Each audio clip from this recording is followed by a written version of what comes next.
Hello my dear students. In my previous video, I have explained to you the various journal entries that you have to pass for the redemption of preference shares. Today, I am going to solve some problems from the question paper of 2019 of Mangalore University. ಆ ವರ್ಷದ question ಪೇಪರ್ನಲ್ಲಿ 3 questions ಬಂದಿತ್ತು. Section A ನಲ್ಲಿ 1 ಬಂದಿತ್ತು, 6 ಮಾರ್ಕಿನ ಲೆಕ್ಕ. Section B ನಲ್ಲಿ 12 ಮಾರ್ಕಿದ್ದು, section C ನಲ್ಲಿ 24 ಮಾರ್ಕ್ಸ್ನ ಲೆಕ್ಕ ಬಂದಿತ್ತು. ಇವತ್ತಿನ ವಿಡಿಯೋದಲ್ಲಿ ನಾನು 6 ಮಾರ್ಕ್ಸ್ ಆ್ಯಂಡ್ 12 ಮಾರ್ಕ್ಸ್ ಈ 2 ಲೆಕ್ಕಗಳನ್ನು ಸಾಲ್ವ್ ಮಾಡುವ ಪ್ರಯತ್ನ ಮಾಡ್ತೇನೆ. ನೀವು ಅರ್ಥ ಮಾಡಿಕೊಳ್ಳುವ ಪ್ರಯತ್ನ ಮಾಡಿ. I assume that you have gone through the video and you have noted the journal entries that you are required to pass. With that assumption, I am going to start teaching you how to solve a problem. Let me first read the problem for you. The balance sheet of Pooja Limited as on 31st March 2019 disclosed the following information. Pooja Limited balance sheet ಈ ಕೆಳಗಿನ ಮಾಹಿತಿಯನ್ನು disclose ಮಾಡುತ್ತೆ. Number 1, 5% preference shares of ₹10 each fully paid ₹1 lakh. 5% is the rate of dividend that the company offers, nothing to do with the solution that we are going to give. Preference shares of ₹10 each, ಪ್ರತಿಯೊಂದು preference share ₹10 ಇದ್ದು ಅಂತಾದರೆ ಅಲ್ಲಿ ₹1,00,000 preference share capital ಉಂಟು ಅಂತಾದರೆ 1 lakh divided by ₹10 ಅಂತ ಹೇಳಿದರೆ ನಮಗೆ number of preference shares ಸಿಗ್ತದೆ. ಅಲ್ಲಿರುವಂಥದ್ದು 10,000 number of preference shares. One more thing that I have to tell you is, since the preference shares are fully paid, you can redeem. ನಮ್ಮ condition ಗೊತ್ತು, 2013ನ condition ಗೊತ್ತು, ನಮಗೆ provision ಗೊತ್ತು. ಏನು ಹೇಳುತ್ತೆ? Fully paid preference shares ಮಾತ್ರ redeem ಮಾಡಬೇಕು ಅಂತ ಹೇಳುತ್ತೆ. ಲೆಕ್ಕದಲ್ಲಿ ಫುಲ್ಲಿ ಪೇಯ್ಡ್ ಪ್ರಿಫರೆನ್ಸ್ ಶೇರ್ಸ್ ಕೊಟ್ಟಿದ್ದಾರೆ. ಹಾಗಾಗಿ ನಾವು ಈ ಲೆಕ್ಕದಲ್ಲಿರುವಂತಹ ಪ್ರಿಫರೆನ್ಸ್ ಶೇರ್ಸ್ ಅನ್ನು ರಿಡೀಮ್ ಮಾಡಬಹುದು. ಎರಡನೇ ಪಾಯಿಂಟ್ ಅನ್ನು ಗಮನಿಸುವ. Equity shares of ₹10 each fully paid ₹3 lakh. Equity share capital ಉಂಟು ಈ ಲೆಕ್ಕದಲ್ಲಿ. ₹3 ಲಕ್ಷ ಕ್ಯಾಪಿಟಲ್ ಇದೆ. Profit and loss credit balance ₹2 lakh. Profit and loss credit balance ಅಂತ ಹೇಳಿದ್ರೆ ಪ್ರಾಫಿಟ್ ಅಂಡ್ ಲಾಸ್ ಅಕೌಂಟ್ನಲ್ಲಿ ಪ್ರಾಫಿಟ್ ಉಂಟು ಅಂತ ಆಯ್ತು. ಎಷ್ಟು ಪ್ರಾಫಿಟ್ ಉಂಟು? ₹2 ಲಕ್ಷ ಉಂಟು ಅಂತ ಗೊತ್ತಾಯಿತು. ₹2 ಲಕ್ಷ ದ ಎಂಟೈರ್ ಅಮೌಂಟ್ ನಾವು is available. As profit and loss account is a divisible profit, we can make use of the profit and loss account balance to redeem the preference shares. ಸರಿ ತಾನೆ? ಹಾಗಾಗಿ ಈ ಲೆಕ್ಕದಲ್ಲಿ ಡಿವಿಸಿಬಲ್ ಪ್ರಾಫಿಟ್ನ ರೂಪದಲ್ಲಿ profit and loss account ಉಂಟು. ಆ divisible ಪ್ರಾಫಿಟ್ನಲ್ಲಿ ಇರುವಂತಹ ಮೊತ್ತ ₹2 ಲಕ್ಷ. ಆನ್ 20 ಸೆಪ್ಟೆಂಬರ್ 2019ಕ್ಕೆ the preference shares were redeemed at a premium of ₹4 per share. Preference shares ಅನ್ನು ಪೂಜಾ ಲಿಮಿಟೆಡ್ ರಿಡೀಮ್ ಮಾಡುತ್ತೆ. ಎಷ್ಟಕ್ಕೆ ರಿಡೀಮ್ ಮಾಡುತ್ತೆ? ₹4 ಪ್ರೀಮಿಯಂ ಅನ್ನು ಕೊಟ್ಟು ರಿಡೀಮ್ ಮಾಡುತ್ತೆ. ಅಂತ ಹೇಳಿದ್ರೆ ಶೇರಿನ ಬೆಲೆ ₹10 ಇದ್ದಾಗ್ಯೂ ಕೂಡ company premium on redemption of preference ಶೇರ್ಸ್ನ ರೂಪದಲ್ಲಿ ಪ್ರತಿ ಶೇರ್ನ ಮೇಲೆ ₹4 ಕೊಡುತ್ತೆ. ಅಂತ ಹೇಳಿದ್ರೆ 10,000 ಪ್ರಿಫರೆನ್ಸ್ ಶೇರುಗಳ ಮೇಲೆ ಕಂಪನಿ ₹4 ಪ್ರಕಾರ ಅಂತ ಹೇಳಿದ್ರೆ ₹40,000 ಪ್ರೀಮಿಯಂ ಅನ್ನು ಕೊಡುತ್ತೆ. ಹಾಗಾದರೆ ಕಂಪನಿ ಎಷ್ಟು ತನ್ನ ಬಳಿಯಲ್ಲಿ ಹಣ ವ್ಯವಸ್ಥೆ ಮಾಡಿಕೊಳ್ಬೇಕಾಗ್ತದೆ ಅಂತ ಹೇಳಿದರೆ ₹1 ಲಕ್ಷ ಕ್ಯಾಪಿಟಲ್ನ ಬಾಬ್ತು, ನಾಮಿನಲ್ ಅಮೌಂಟ್ನ ಬಾಬ್ತು, ₹40,000 ಪ್ರೀಮಿಯಂನ ಬಾಬ್ತು. ₹1,40,000 ಕಂಪನಿ ಹೊಂದಿರಬೇಕಾಗ್ತದೆ. But we know that in the problem profit and loss account carries ₹2 lakh. Absolutely, company has no problem to redeem the entire amount that the company need to pay to the redeemable preference shareholders. 1 lakh plus 40,000, ₹1,40,000 company ಕೊಡಬಹುದು. ಯಾಕೆಂತ ಹೇಳಿದ್ರೆ ಕಂಪನಿಯ divisible ಪ್ರಾಫಿಟ್ನಲ್ಲಿ ₹2 lakh ಉಂಟು. But ಅಲ್ಲೊಂದು information ಗಮನಿಸಿ. Company could not yet trace holders of 1200 preference shares. ಅಂದರೆ ಇನ್ನೂ ಕೂಡ ಕಂಪನಿಗೆ 1200 ಪ್ರಿಫರೆನ್ಸ್ ಶೇರ್ಸ್ ಹೊಂದಿದ ಶೇರ್ ಹೋಲ್ಡರ್ಗಳನ್ನು ಹುಡುಕ್ಲಿಕ್ಕೆ ಸಾಧ್ಯ ಆಗಲಿಲ್ಲ. ಅವರು ಎಲ್ಲಿದ್ದಾರೆ ಅಂತ ಕಂಪನಿಗೆ ಗೊತ್ತಿಲ್ಲ ಅಂತ ಹೇಳಿದ್ರೆ ಅವರಿಗೆ ಪೇಮೆಂಟ್ ಮಾಡುವುದು ಬೇಡ, ಬಟ್ ಕಂಪನಿ ರೆಡಿ ಮಾಡಿ ಇಟ್ಕೊಳ್ಬೇಕು ಅವರಿಗೂ ಕೂಡ ಕೊಡುವ ಹಾಗೆ. Because the company is going to redeem the entire holdings ಅಲ್ವಾ, ಪ್ರಿಫರೆನ್ಸ್ ಶೇರ್ ಕಂಪ್ಲೀಟ್ ಕೊಡುವ ಕಾರಣದಿಂದ ಅವರಿಗೆ ಸಂಬಂಧಪಟ್ಟ ಅಮೌಂಟ್ ಅನ್ನು ಕಂಪನಿ ರೆಡಿ ಮಾಡಿ ಇಟ್ಕೊಳ್ಬೇಕು. ಬಟ್ ಅವರು ಎಲ್ಲಿದ್ದಾರೆ ಅನ್ನುವಂಥದ್ದು ಗೊತ್ತಿಲ್ಲದೆ ಇರುವುದರಿಂದ ಅದನ್ನು ಬ್ಯಾಲೆನ್ಸ್ ಶೀಟ್ ನಲ್ಲಿ ಕ್ಯಾರಿ ಮಾಡಿದ್ರೆ ಆಯ್ತಷ್ಟೇ. ನೋಡೋಣ ಹೇಗೆ ಮಾಡುವುದು ಅನ್ನುವಂಥದ್ದು. We are required to pass the journal entries.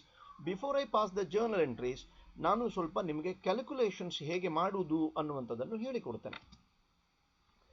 We know that the nominal amount to be redeemed is rupees 1 laksha. We also know that the company is going to pay rupees 4 per share as the premium on redemption. 4 per share ಅಂತ ಹೇಳಿದ್ರೆ ಅಲ್ಲಿ 10,000 number of preference shares ಉಂಟು ಅಂತ ಹೇಳಿದ್ರೆ premium on redemption of preference shares will be 40,000. 10,000 ಗುಣಿಸು 4. ಹಾಗಾಗಿ the total amount needed is 1,40,000. We know that the company has as divisible profits rupees 2 lakh. ಕೊಡಬೇಕಾದದ್ದು 1,40,000, divisible profit 2 ಲಕ್ಷದ ರೂಪಾಯಿ ಉಂಟು. ಲೆಕ್ಕದಲ್ಲಿ ಎಲ್ಲೂ ಕೂಡ ಫ್ರೆಶ್ ಇಶ್ಯೂ ಮಾಡಿ ಅಂತ ಹೇಳಲಿಲ್ಲ. ಇಲ್ಲಿ ಫ್ರೆಶ್ ಇಶ್ಯೂ ಮಾಡುವ ಅವಶ್ಯಕತೆ ಕಾಣ್ತಾ ಇಲ್ಲ. ಕಂಪನಿಗೆ ಬೇಕಾಗುವಷ್ಟು ಹಣ ತನ್ನ ಡಿವಿಸಿಬಲ್ ಅಕೌಂಟ್ನಲ್ಲಿ ಇದೆ, ಡಿವಿಸಿಬಲ್ ಪ್ರಾಫಿಟ್ಸ್ ಅಕೌಂಟ್ನಲ್ಲಿ ಇದೆ. ಹಾಗಾಗಿ ಫ್ರೆಶ್ ಇಶ್ಯೂ ಈ ಲೆಕ್ಕದಲ್ಲಿ ಮಾಡುವ ಅವಶ್ಯಕತೆ ಇಲ್ಲ. Let me pass the journal entry now. The first journal entry, this is the entry that I am going to pass for the premium that I am going to provide. I know that you have to provide the premium on redemption from the profit and loss account in this problem. So profit and loss account carries credit balance. You are providing from the profit and loss account means there will be a definite decrease in the profit and loss account balance. It was carrying credit, ಕಡಿಮೆ ಆಗ್ತಾ ಉಂಟು ಅಂತ ಹೇಳಿದರೆ ನಾನು I have to debit the profit and loss account. Profit and loss account debit ಎಷ್ಟು ಕೊಡಬೇಕು? ನಾನು 40,000 ಕೊಡಬೇಕು. ಯಾವುದಕ್ಕೆ ಕೊಡಬೇಕು? Premium on redemption of preference ಶೇರ್ಸ್ಗೆ ಕೊಡಬೇಕು. ಹಾಗಾಗಿ ಆ ಲಯಬಿಲಿಟಿ ನನಗೆ ಹುಟ್ಟುಕೊಳ್ತದೆ. Need to be credited premium on redemption of preference shares 40,000. Entry for the premium on redemption of preference shares provided from the profit and loss account. The narration that you are required to pass. I hope ನಿಮ್ಗೆ ಅರ್ಥ ಆಯಿತು ಅಂತ ಎಣಿಸ್ತೇನೆ. ಎರಡನೇ ಎಂಟ್ರಿಗೆ ಹೋಗುವ.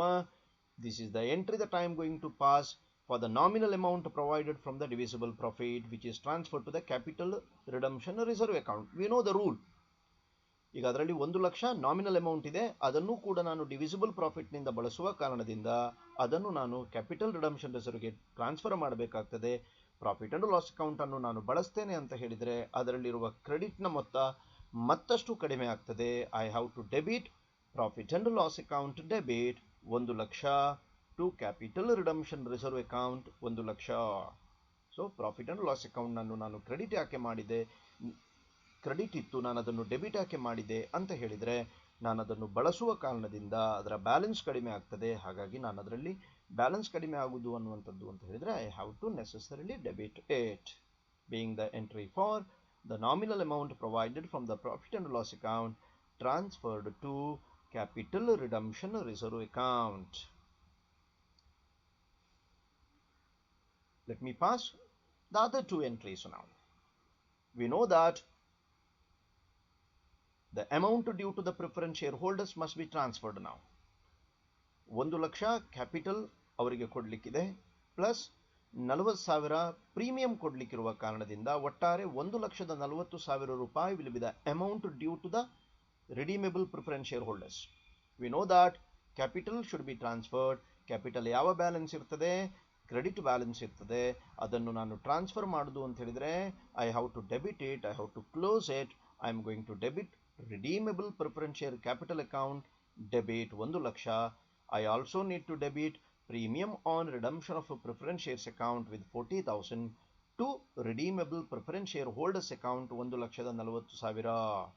ಅಂದರೆ ನಾನು ರಿಡೀಮೇಬಲ್ preference share ಹೋಲ್ಡರ್ಸ್ಗೆ 1,40,000 ರೂಪಾಯಿ ಕೊಡಲಿಕ್ಕೆ ಬಾಕಿ ಉಂಟು ಅಂತ ಅರ್ಥ ಈ ಜರ್ನಲ್ ಎಂಟ್ರಿದು. Entry for the transfer of redeemable preference share capital along with the premium on redemption to redeemable preference share holders account.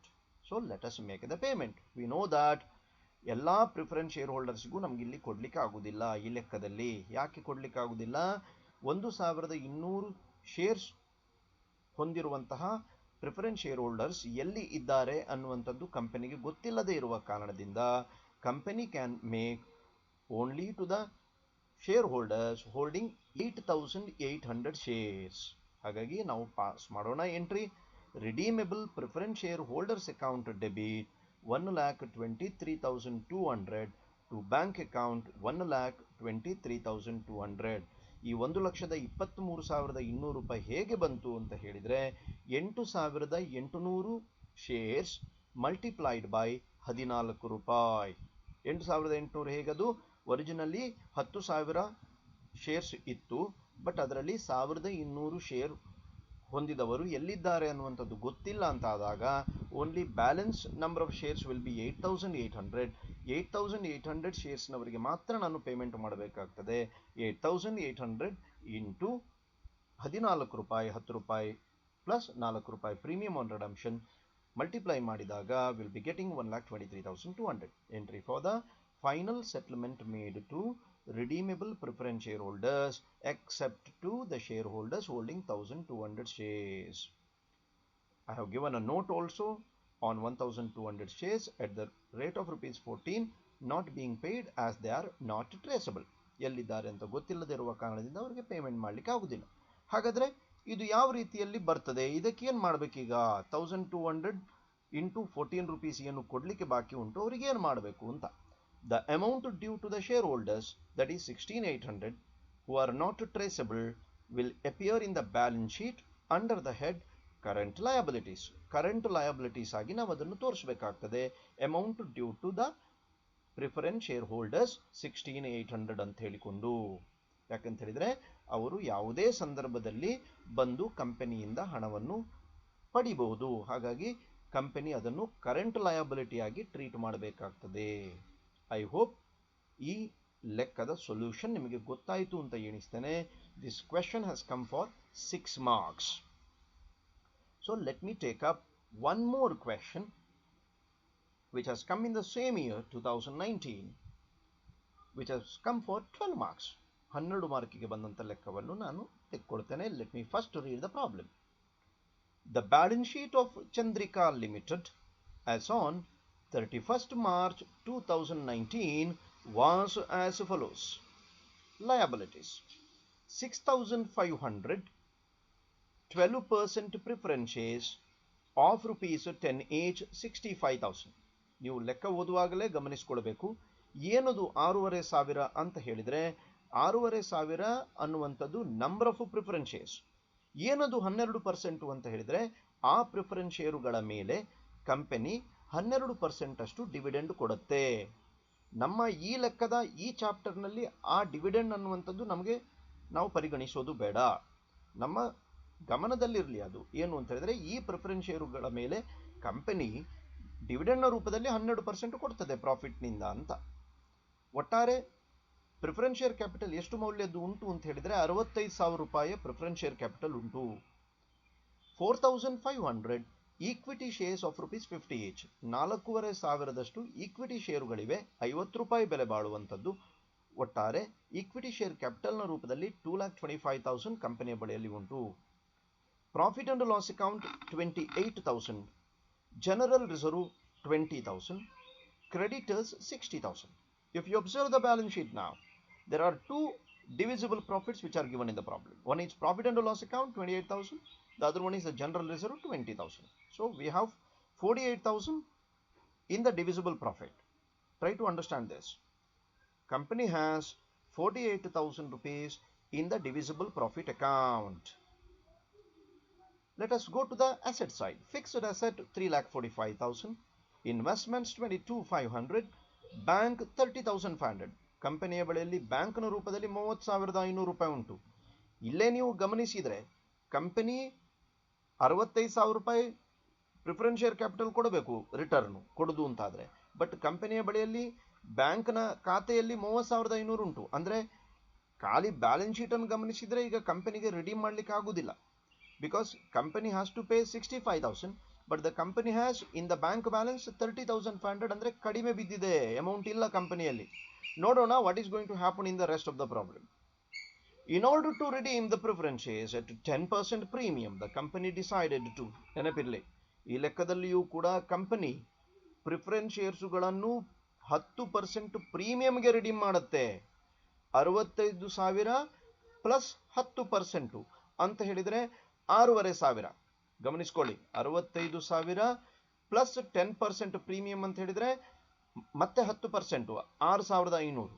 ಅಂದರೆ ಕಂಪನಿ ಹ್ಯಾಸ್ ಟು ಪೇ 71,500. 71,500 ಅಂದರೆ ಏನು? 65,000 ನಾಮಿನಲ್ ಅಮೌಂಟ್ ಆಯಿತು, 6,500 premium on redemption of preference shares ಆಯಿತು.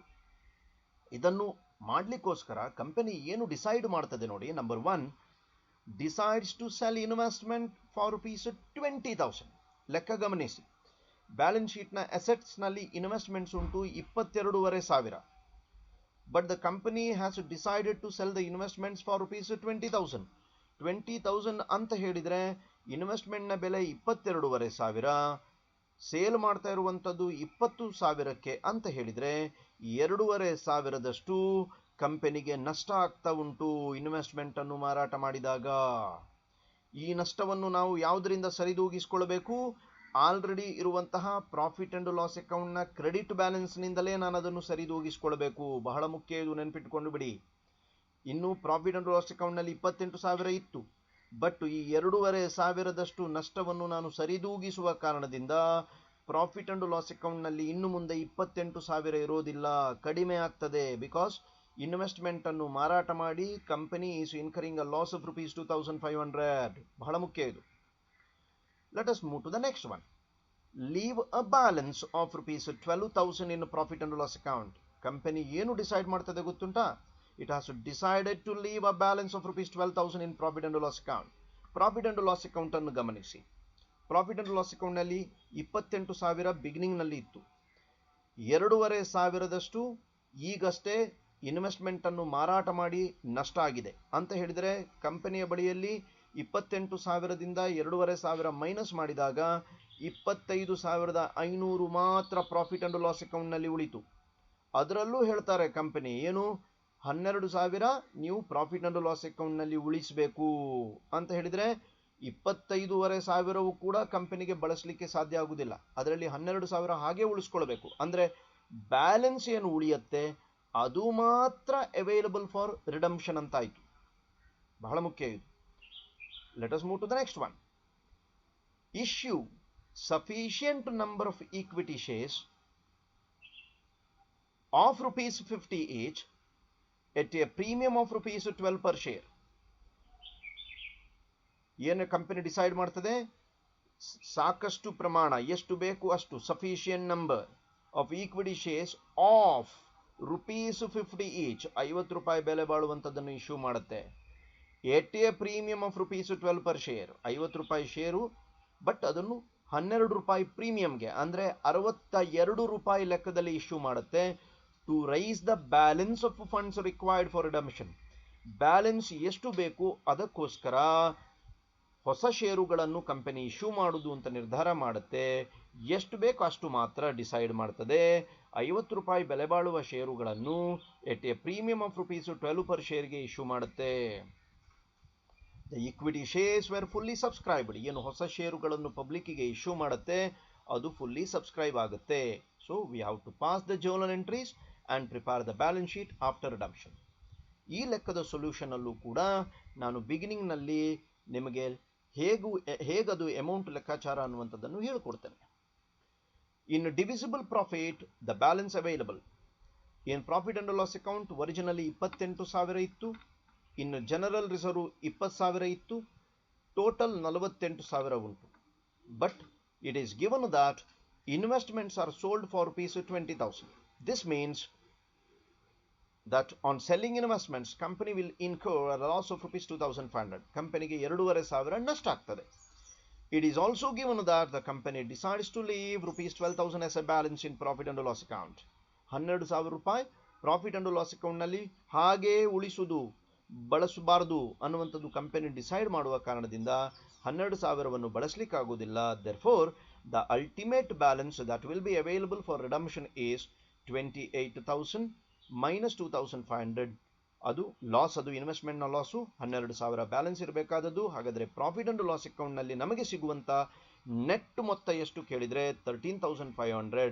Now the total amount available in the divisible profit is 13,500 profit and loss account ಇದ್ದು 20,000 general ರಿಸರ್ವ್ದು. ಒಟ್ಟಾರೆ 33,500 ರೂಪಾಯಿ ಮಾತ್ರ ಕಂಪನಿಗೆ ಅವೈಲಬಲ್ ಇರ್ತದೆ. ಅರ್ಥ ಆಯಿತು ಅಂತ ಎಣಿಸ್ಕೊಳ್ತಾನೆ. Let me move further. The amount needed to redeem the preference shares. Calculate ಮಾಡೋಣ.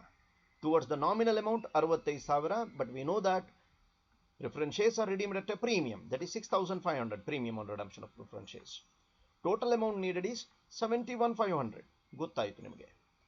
As the new issue is also made at a premium, let us consider the nominal amount only as the premium collected may be used to pay the premium on redemption of preference shares.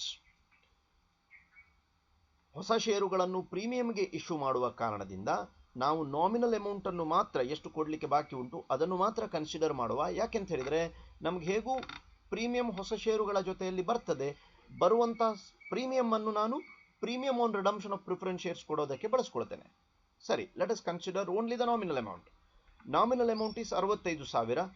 We also no that in the previous slide the amount available from the divisible profit is 33,500 ಅಂತ ಹೇಳಿದರೆ ಕಂಪನಿಗೆ ಇನ್ನೂ ಕೂಡ ಬೇಕಾಗುವ ಮೊತ್ತ ಎಷ್ಟು ಕೇಳಿದರೆ 31,500. 31,500 ಇನ್ನೂ ಕೂಡ ಬೇಕು. 65,000 ನಾಮಿನಲ್ ಅಮೌಂಟ್ ಕೊಡಬೇಕಾದದ್ದು. ಬಟ್ ಬ್ಯಾಲೆನ್ಸ್ ಅವೈಲಬಲ್ ಎಷ್ಟುಂಟು? ಡಿವಿಸಿಬಲ್ ಪ್ರಾಫಿಟ್ನಲ್ಲಿ 33,500 ಉಂಟು. ಹಾಗಾದರೆ ಎಷ್ಟು ಕಂಪನಿ ಹೊಸ ಷೇರುಗಳಿಂದ ಪಡಿಬೇಕಾಗ್ತದೆ ಅಂತ ಕೇಳಿದರೆ 31,500 ನಾಮಿನಲ್ ಅಮೌಂಟ್ನ ಬಾಬ್ತು. ಏನು ಮಾಡ್ತದೆ ನೋಡುವ company. Let us calculate the number of new shares to be issued. Amount to be utilized from the new issue is 31,500. ನಿಮಗೆ ಅದು ಹಿಂದಿನ ಸ್ಲೈಡಲ್ಲಿ ಗೊತ್ತಾಗಿದೆ. 31,500 ರೂಪಾಯಿ ನಮಗೆ ಹೊಸ ಷೇರುಗಳಿಂದ ಬೇಕು ಅಂತ ಹೇಳಿದರೆ 31,500 to be divided by the number of the each share price 50 rupees, that is 630 will be the number of shares the company has to issue at rupees 62 per share. 62 ಅಂದರೆ 50 rupees plus 12. ಅದು ಬಹಳ ಮುಖ್ಯವಾಗಿ ನೆನಪಿಟ್ಕೊಳ್ಳಿ. 50 rupees face value, 12 ರೂಪಾಯಿ ಪ್ರೀಮಿಯಂಗೆ issue ಮಾಡ್ತದೆ. ಹಾಗಾಗಿ ಕಂಪನಿಗೆ ಎಷ್ಟು ಹಣ ಬರ್ತದೆ ನೆನಪಿಟ್ಕೊಂಡು ಬಿಡಿ. Company will receive as capital 31,500. 31,500 ಹೇಗೆ ಬಂತು ಗೊತ್ತುಂಟಾ? 630 into 50 face value. Nominal amount always ನಾವು ಕನ್ಸಿಡರ್ ಮಾಡಬೇಕಾದದ್ದು. ಆ್ಯಂಡ್ ಆಸ್ ಸೆಕ್ಯೂರಿಟಿ ಪ್ರೀಮಿಯಂ 7,560 ಬರುತ್ತೆ. 7,560 ಹೇಗೆ ಬಂತು? 630 ಶೇರ್ಸ್ ಇಂಟು 12 ರೂಪಾಯಿ ಪರ್ ಶೇರ್ 7,560 ಬಂತು. ಒಟ್ಟಾರೆ ಕಂಪನಿಗೆ ಎಷ್ಟು ಹಣ ಬರ್ತದೆ ಕೇಳಿದರೆ 39,060 ರೂಪಾಯಿ ಕಂಪನಿಗೆ ಬರ್ತದೆ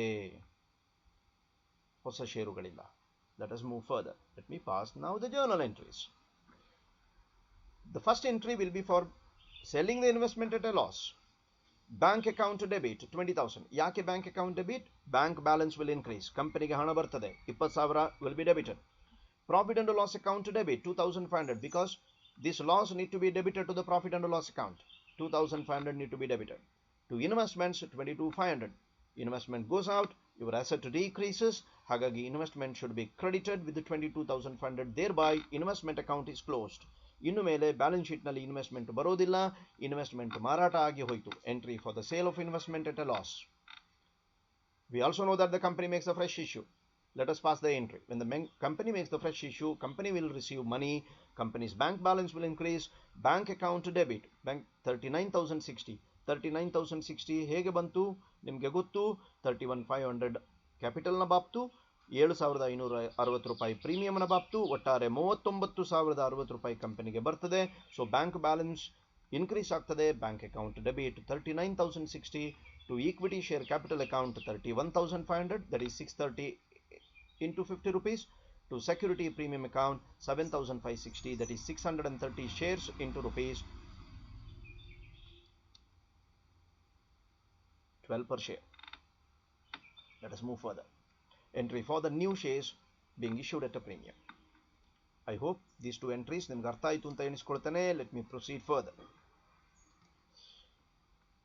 We know that towards the entire 65,000 nominal amount, company is going to make use of the divisible profit to the extent of 33,500. ಆ ನಾಮಿನಲ್ ಅಮೌಂಟ್ 65,000 ಬಾಬ್ತು 33,500ರಷ್ಟು ಕಂಪನಿ ಡಿವಿಸಿಬಲ್ ಪ್ರಾಫಿಟ್ನಿಂದ ಬಳಸ್ಕೊಳ್ತದೆ. ವಿ ನೋ ದ ಪ್ರೊವಿಷನ್ ಏನು, ಡಿವಿಸಿಬಲ್ ಪ್ರಾಫಿಟ್ನಿಂದ nominal amount ಎಷ್ಟು redeem ಆಗಬೇಕು, ಅದಕ್ಕೇನಾದರೂ ಮೊತ್ತವನ್ನು ಬಳಸಿದ ಪಕ್ಷದಲ್ಲಿ ಅದನ್ನು ನಾವು ಕ್ಯಾಪಿಟಲ್ ರಿಡಂಪ್ಷನ್ ರಿಸರ್ವ್ಗೆ ಟ್ರಾನ್ಸ್ಫರ್ ಮಾಡಬೇಕು. ನಮಗೊತ್ತು ಈ ಲೆಕ್ಕದಲ್ಲಿ ಜನರಲ್ ರಿಸರ್ವ್ ಇಂದ ಕಂಪನಿ 20,000 ಬಳಸ್ಕೊಳ್ತದೆ. ಜನರಲ್ ರಿಸರ್ವ್ ಏನದು ಬ್ಯಾಲೆನ್ಸು, ಯಾವಾಗಲೂ ಕ್ರೆಡಿಟ್ ಬ್ಯಾಲೆನ್ಸ್ ಕ್ಯಾರಿ ಮಾಡ್ತದೆ. ನಾನು ಅದನ್ನು ಬಳಸ್ಕೊಳ್ತೇನೆ ಅಂತ ಹೇಳಿದ್ರೆ it will decrease, need to be debited. General reserve account debit 20,000, profit and loss account debit 13,500. I'm going to use profit and loss account to the extent of 13,500 to capital redemption reserve account 33,500. Entry for the nominal amount redeemed from the divisible profits transferred to capital redemption reserve account. Let me pass the entry for the utilization of the security premium to provide for the premium on redemption. Security premium account, we know that was carrying the credit balance. When I'm using it, need to be debited. Security premium account debit. ನಾನು use ಮಾಡೋದು ಕೇವಲ 6,500 to premium on redemption of preference shares account 6,500. Entry for the premium on redemption of preference shares provided. Let us pass the entry for the amount due to the shareholders. We are going to transfer now. ಯಾವುದೆಲ್ಲ amount due ಇರುತ್ತೆ, ಒಂದು capital, ಇನ್ನೊಂದು premium on redemption. ಎರಡೂ ಕೂಡ credit balance ಇರುತ್ತೆ. ನಾವು ಅವುಗಳನ್ನು transfer ಮಾಡುವ ಕಾರಣದಿಂದ ಅವುಗಳ ಬ್ಯಾಲೆನ್ಸ್ ಕ್ಲೋಸ್ ಆಗಬೇಕು, need to be debited. Redeemable preference share capital account debit 65,000, it was carrying credit balance, need to be debited. Premium on redemption of preference shares account debit 6,500 to redeemable preference share holders account 71,500.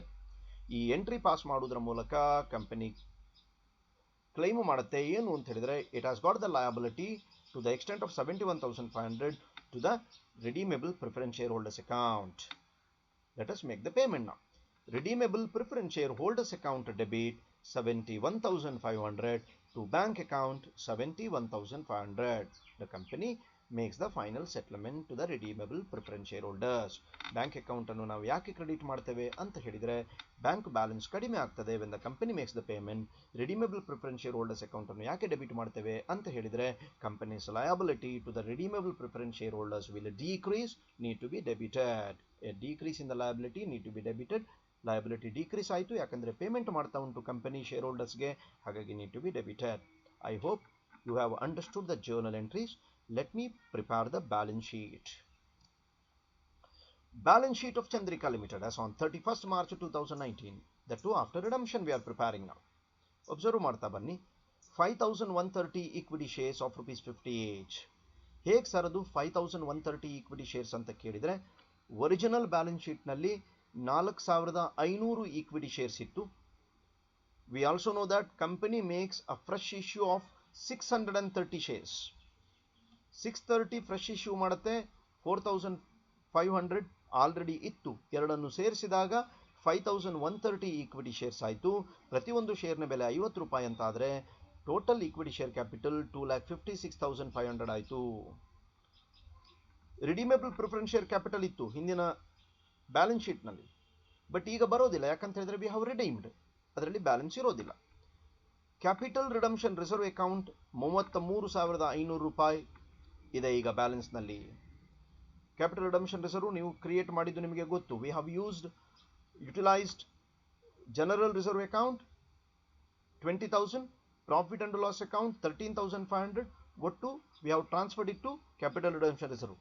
ಅಂದರೆ ಇನ್ನು ಮೇಲೆ capital redemption ರಿಸರ್ವ್ನಲ್ಲಿ balance ಇರುತ್ತೆ 33,500. So we have to show that as a liability. Security premium account 1,060. ಹೇಗೆ 1,060 ಬಂತು? 7,560 ನಮಗೆ premium ಬಂದದ್ದು ಹೊಸ ಷೇರುಗಳನ್ನು ಇಶ್ಯೂ ಮಾಡೋದ್ರ ಮೂಲಕ. ಅದರಲ್ಲಿ 6,500 ನಾವು ಬಳಸ್ತೀವಿ ಪ್ರೀಮಿಯಂ ಕೊಡೋದಕ್ಕೆ ಆನ್ ರಿಡಂಪ್ಷನ್. ಹಾಗಾಗಿ ಎಷ್ಟು ಉಳಿಯುತ್ತೆ? 1060 ಉಳಿಯುತ್ತೆ. ಪ್ರಾಫಿಟ್ ಅಂಡ್ ಲಾಸ್ ಅಕೌಂಟ್ನಲ್ಲಿ ಅವರು ಹೇಳಿದ್ದಾರೆ 12,000 ಬ್ಯಾಲೆನ್ಸ್ ಉಳಿಸ್ಕೊಳ್ಳಿ ಅಂತ. ನಾವು ಉಳಿಸ್ಕೊಂಡಿದ್ದೇವೆ, ಹಾಗಾಗಿ 12,000 ಬ್ಯಾಲೆನ್ಸ್ ಬಂತು. ಕ್ರೆಡಿಟರ್ಸ್ನಲ್ಲಿ ಏನು ವ್ಯತ್ಯಾಸ ಇರೋದಿಲ್ಲ. It will have 60,000 as the balance. Let us move to the asset side. Fixed assets 3,45,000, ಏನು ಬದಲಾವಣೆ ಇಲ್ಲ. ಇನ್ವೆಸ್ಟ್ಮೆಂಟ್ ಮಾರಾಟ ಆಗಿದೆ, ಹಾಗಾಗಿ ಇನ್ವೆಸ್ಟ್ಮೆಂಟ್ ಬರೋದಿಲ್ಲ. ಬ್ಯಾಂಕ್ ಬ್ಯಾಲೆನ್ಸ್ ನೀವು ಗಮನಿಸಿ, ಒರಿಜಿನಲಿ 30,500 ಇತ್ತು. ಇನ್ವೆಸ್ಟ್ಮೆಂಟ್ ಅನ್ನು ಮಾರಾಟ ಮಾಡಿ 20,000 ಬಂತು. So need to be added. 39,060 ಹೊಸ ಷೇರುಗಳನ್ನು ಇಶ್ಯೂ ಮಾಡಿ ಪ್ರೀಮಿಯಂಗೆ ಬಂದದ್ದು. ಒಟ್ಟಾರೆ ನಮಗೆ ಬ್ಯಾಂಕ್ ಬ್ಯಾಲೆನ್ಸ್ನಲ್ಲಿ ಅಷ್ಟು ಮೊತ್ತ ಇನ್ಕ್ರೀಸ್ ಆಗ್ತದೆ. But we are using bank to make the payment to the extent of 71,500. ಹಾಗಾಗಿ 71,500 ನಾನು ಕಳಿಬೇಕಾಗ್ತದೆ. ಹಾಗಾಗಿ ಫೈನಲ್ ಬ್ಯಾಲೆನ್ಸ್ ಎಷ್ಟು ಉಳಿಯುತ್ತೆ ಬ್ಯಾಂಕ್ನಲ್ಲಿ ಅಂತ ಹೇಳಿದರೆ 18,060 ಉಳಿಯುತ್ತೆ. ಆ ಮೂಲಕ the entire balance sheet is going to tally 3,63,060. I hope you have understood how to pass the journal entries and how to prepare the ledger account. ಇದು 12 ಮಾರ್ಕಿಗೆ 2019 ನಲ್ಲಿ ಬಂದದ್ದು. ನೆಕ್ಸ್ಟ್ ವಿಡಿಯೋದಲ್ಲಿ ನಾನು 2019 ಕ್ವೆಶ್ಚನ್ ಪೇಪರ್ನ 24 ಮಾರ್ಕ್ಸ್ಗೆ ಬಂದಂಥ ಕ್ವೆಶ್ಚನ್ ಪೇಪರ್ನಲ್ಲಿ ಬಂದಂತಹ ಲೆಕ್ಕವನ್ನು ನಾನು ತೆಕ್ಕೊಂಡು ಸಾಲ್ವ್ ಮಾಡಿ ನಿಮಗೆ ಕಳುಹಿಸಿಕೊಡ್ತೇನೆ. Thank you very much.